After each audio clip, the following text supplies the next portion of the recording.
We have now finished all of the Chapter 1 sections on number and algebra and are now ready to start with the Chapter 2, which is on measurements and data. Your first section is M.2.1, where you interpret relevant information from tables, charts, and graphs. Just like we've been doing, we need to go over here and look at the objectives. We're going to demonstrate knowledge of the structure of graphical displays, demonstrate knowledge and structure of data tables, interpret the labels of a graph or chart, interpret the legend of a graph or chart, and interpret the scale of the axis of a graph, and identifying the meaning of a point on a graph in terms of the axis of the graph. All these are different objectives you're going to learn in this section. Down here are your keywords. We're going to talk a little bit more about those in a few moments. For the TEAS, you'll need to be able to understand the various parts of these graphical displays and how to interpret different information from tables, charts, and graphs. Right here is just a point. It's labeled, their coordinates, and over here on the right, you see the Cartesian coordinate system, and what they've done is they've labeled the different points. I've got a little bit better graph that I'm going to show you in a few moments that shows you the actual Cartesian coordinate system. This is your rectangular or Cartesian coordinate system. You have the two different axes, your x-axis, which is the horizontal part, the one going this way, and then you have your y-axis, which is the vertical. Now, you may see different graphs that have them labeled other than x and y, but if you talk about the horizontal one, we usually refer to it as the x-axis, and the vertical one, we usually refer to it as the y-axis. This is a little bit more information on this handout here. This is also posted in Canvas and what you're going to get in your TEAS book. There's 4 different quadrants. You got your quadrant 1, quadrant 2, quadrant 3, and quadrant 4. And you see I've kind of went ahead and labeled off some different scales on this thing. Each little one of these marks is a multiple of 1. So you can see this kind of looks like a number line going from left to right and then going from down back up. This will be the negative side, this is the positive side, this is the negative side, and this is the positive side. And I've got 1 point labeled here. I've got the point P labeled as 3, 5. So what that means is I went over on the x-axis 3 marks or 3 places, and then I went up 5 places, and where they meet, that's the point 3, 5.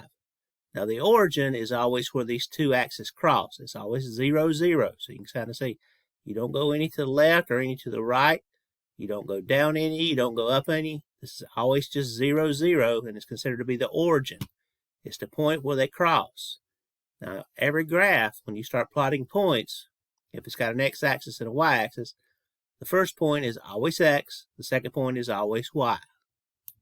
Now, if you see a graph where there's not an x-axis, but it's labeled something else, then the first one is always the horizontal axis, the second one is always the vertical axis. So it may not be x, y, it may be a and b, it may be x and y is the most normal one.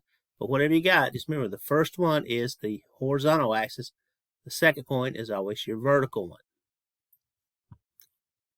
When you're looking at the example in the book, you can see that each part of the coordinate point represents a relationship between the two variables, x and y. So if you go back and look at your book, your point A is 4, 3. So if I went over here and tried to figure out which one it was, I would go over 4 spots, then up 3, and there's where point A is. They don't have them labeled with the coordinates, but if you could really see this graph, like on my example, then you would see it's over 4, up 3. Point B is -2, 4. So that means I go back 2 on the negative side on the x-axis, and then go up 4, and there's B. So this is the way you figure out the points and the coordinates on every one of the graphs that you're going to talk about.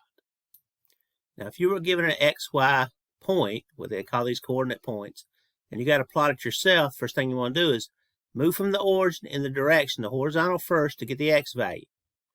Then move from the origin in the direction vertical to get the y value, so that when they cross, that's your actual point. Now each ordered pair corresponds to exactly 1 point in the plane, or 1 point on the graph, and vice versa. So you can't have 2 points that are named the same thing. Now later on in this section here, or in the book, you're going to see the different types of graphs you may see. Not all these are in your book, but these are the ones that are most important. Bar graphs, either horizontal or vertical graphs. A lot of you've probably seen these. Line graphs, this is the one that's an example in the book. A histogram is not an example in the book, but you may have seen them. The circle graphs, that's just pie charts. The pictographs, that's when a value is represented by an actual little icon or picture. And a scatter plot means that the points are just all over the place when they're plotted. Kind of like it's in the book, where you got your points A through G, they're plotted all over the graph, so that would be kind of considered to be a scatter plot. So these are different types of graphs you may see in real life. Some of these you may never see at all, but most of these you will see at least one time in some kind of textbook. Now let's go down and look at our key term. We've already talked about the axes. It's a reference line for measurement of coordinates. This one we would consider probably to be the X. This is the one we'd say was the Y. The bivariate, that means it contains two variables. So you got an X variable and you got a Y variable. If you've ever had a graphing course, you understand that. Cartesian coordinate, that's the system I just showed you on that other page. A chart is the information in the form of a table or graph. That might be something like this over here. And the graph will be actually you drawing it. For an example down here, we're going to have it. This is a particular line graph. Now a legend is an explanation of figures used in a chart. So if we had a pictograph, which is where all your values are noted by a little icon of a picture, it could be anything, then they're going to have to tell you what each value of each represents. This is what you call a legend. In this example, we don't have a legend because it's not necessary. The scale is the ratio of graphical representation to actual size. As we see down here, this is the time of day, so this is the time that you might see on a clock. And then our scale going up the y-axis is just in multiples of 1. Different graphs is going to have the scale in multiples of, could be ones, could be hundreds, could be thousands, it could be millions, whatever. You need to pay attention to what this is in multiples of. So when you're talking about your scale, this could be one scale. This could be a totally different scale. So pay attention to that. And the table is a set of data displayed in rows and columns. Like I said, something very similar to this right here that you're going to use to create your graph. Now we're going to look at this particular graph here. Now I'm going to let you read this paragraph. It talks about this particular graph, but what I'm going to do is I'm just going to ask you a few little questions and hopefully you'll understand. Now the title of this table is Walter's Exercise Results for Tuesday morning. And as you can see, this is the time. It's 7 o'clock, 8 o'clock, 9 o'clock, 10 o'clock, 11 o'clock, and noon. So we assume this is all 7 a.m., 8 a.m., 9 a.m., 10 a.m., 11 a.m., 12 p.m., which is noontime. These are the different little things. What we need to do is look at the points.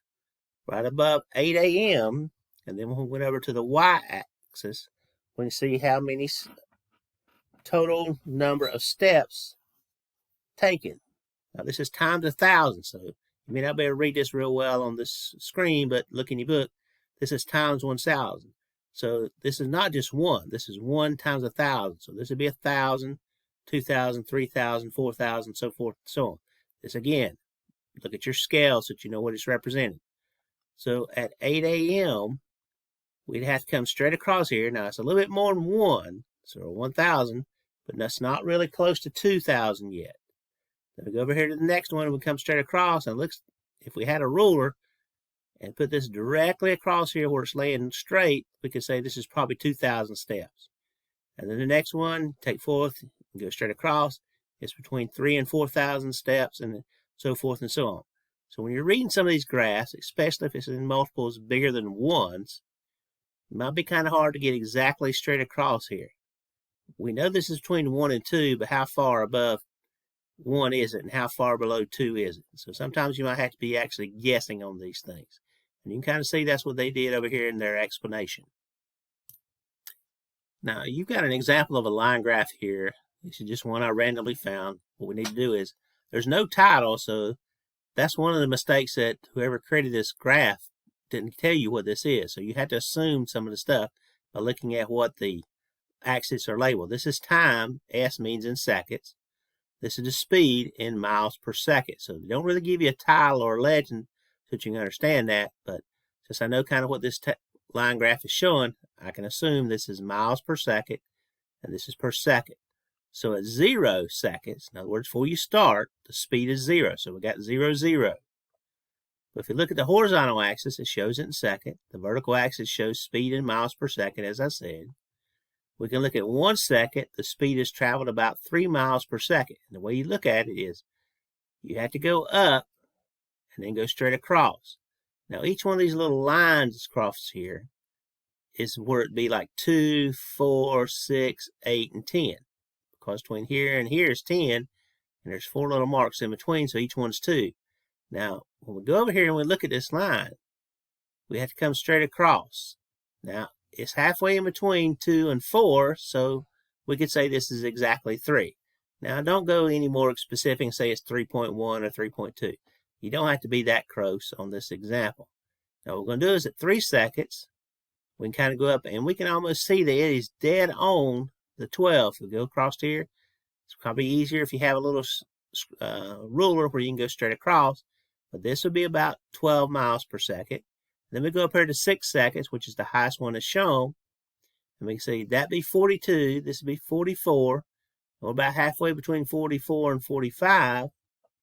So I just went ahead and assumed that it's going to be about 45. So it'd be about halfway. Well, I mean, halfway between 44 and 46, so I got it to be 45. Now, what we can tell from this graph, and this is something that you may know already if you know anything about acceleration, is that as the time increases, so does the speed per second. We can kind of see this is going up. Now, this is not going up in a straight line, so the acceleration is not the same for every second. And this is kind of the way accelerations work. We could call this graph the acceleration speed for a vehicle. As I said, it needs a title added to the graph so we know what the graph represents. We don't know if this is somebody walking. We don't know if this is a go-kart, if this is a motorcycle. We don't know what kind of vehicle it is, but we can kind of assume it's probably some acceleration graph. So hopefully, after looking at this graph and the one that's in your book, hopefully you'll be able to answer the questions. Just make sure that when you look at the graphs, you understand all the stuff as far as what the axes are, what the chart's representing, what your graph is, what your legend is, what your scale is. And if you have a table of data, that'd also be very helpful. If I had a table of data, it would tell me exactly what the speed at 1 second was, what the speed at 2 seconds was. And I wouldn't have to guess. I could actually have that table and tell me if it is exactly 3 or a little bit above or a little bit below. So good luck on this section.